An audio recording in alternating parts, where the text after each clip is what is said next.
kasi malagkit yan, oh. Stack up na, matigas eh. Tingnan natin.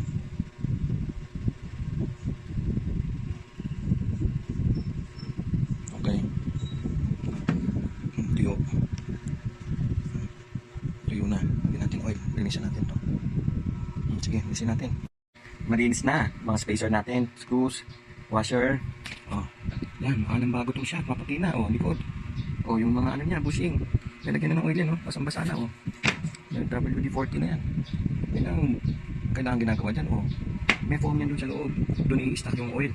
Ganda na naman na ikot niyan, oh. Ingatan naman natin ito, dandan na natin. Pero nasa, oh, paano bubuhin na natin? Suhugasan na natin yung mga plastic. Paano ulit itong bago? Ay, boss.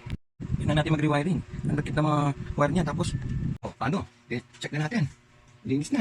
Ayos na. Gawa na tong control. Gawa na tong, cord. Malinis na lahat yan. Nag-lubricate na. Number 1. Wow. Nakakasok na. Ang gawa na.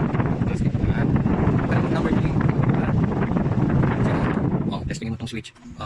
Ikot na rin yan. Oh, atas, oh, ano. Swing. Ano, fantastic man strikes again.